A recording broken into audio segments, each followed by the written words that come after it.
All right, let's jump right in. Welcome to This Explainer. Look, if you're tuning in, you probably know that feeling, that really heavy, silent frustration of just being completely stuck with your English. You show up, you try your hardest, and nothing. The words just won't flow. Well, today, we're unpacking a highly structured, data-backed approach we found in the research. It's called the Solo English Toolkit. Basically, it's a set of really practical daily habits you can start using literally right now, entirely on your own, to finally break out of that slow progress cycle. First things first, we really need to validate that emotional fatigue you might be feeling. Why does your English progress feel so incredibly slow? Well, experts and learners agree on this one. It's a lot like walking through a thick fog. You're moving, right? You're putting in the work, but you just can't see very far ahead. And because that finish line is totally hidden, your inner critic starts getting loud. It starts asking those really uncomfortable questions like, why is this taking so long? Or, man, why am I still at this level after years of studying? Listen, if you've ever felt that way, you are absolutely not alone, and it for sure does not mean you're failing. Which brings us to section 1, the slow progress problem. So we noticed a massive consensus across language communities about where this problem actually starts. We all kind of buy into this myth that progress should look like a perfectly straight staircase.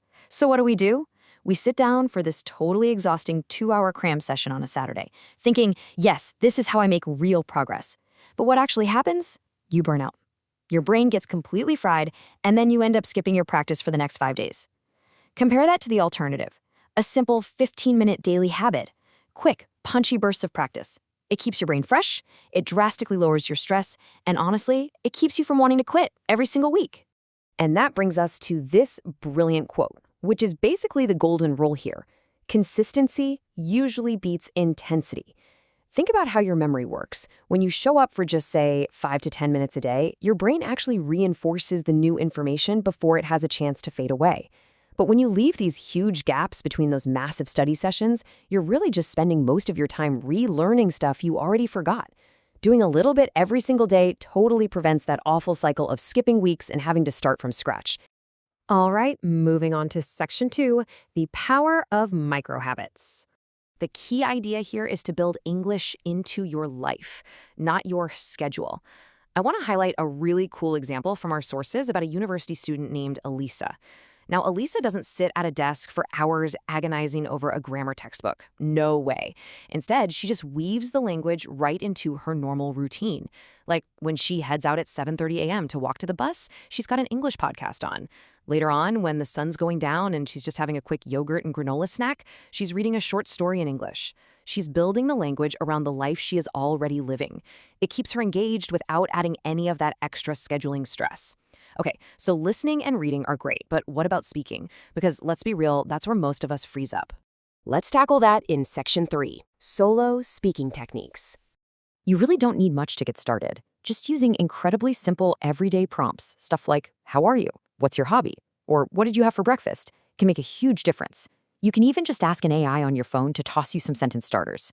The whole point is to force yourself to start speaking out loud. You don't need a conversation partner. You definitely don't need a native speaker staring at you while you stumble over a word. You just need a tiny prompt to trigger your brain to actually formulate an English sentence out loud. Let's actually break this down into a really concrete method you can try today. Record, reflect, and repeat. Step 1, pick a question. Maybe a classic interview question like, tell me about yourself. Step 2, open the voice memo app on your phone and just answer it cold. No script, just talk. Step 3, listen back to it. Trust me, you will catch mistakes on the playback that you'd never notice while you were actually speaking.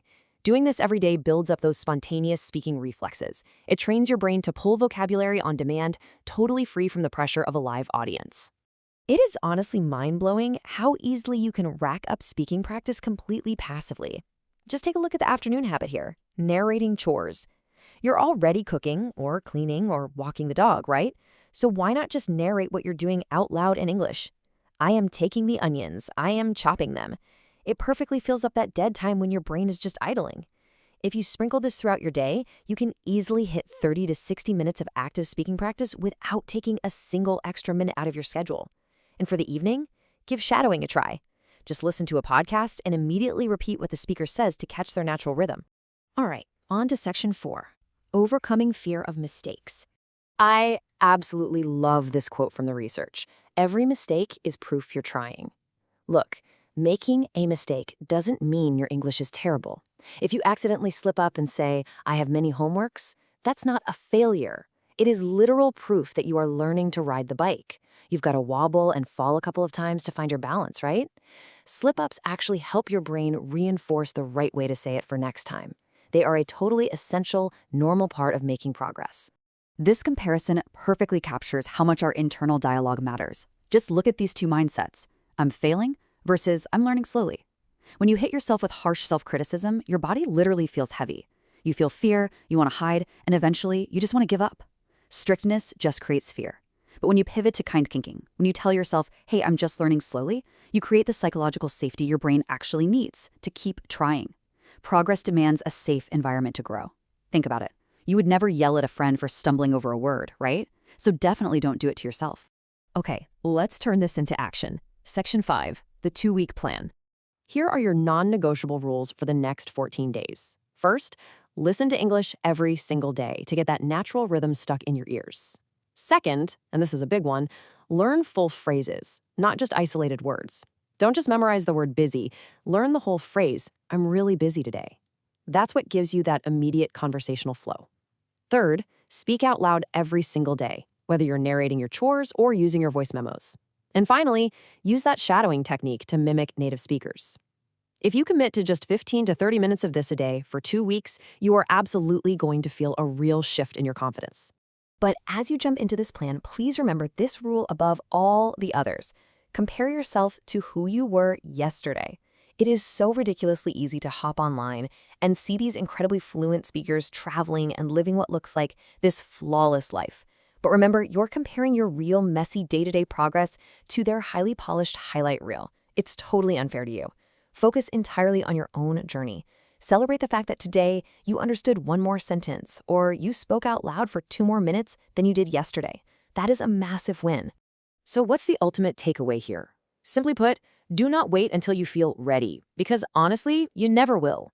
You've got to drop that classroom mindset that says you need hours of free time and a pristine textbook to make any progress. You really don't. All you need is a few minutes, a voice memo app, and the guts to speak a little bit of messy English out loud while you're chopping onions. So I'll leave you with this. What are you going to narrate out loud in English tomorrow morning?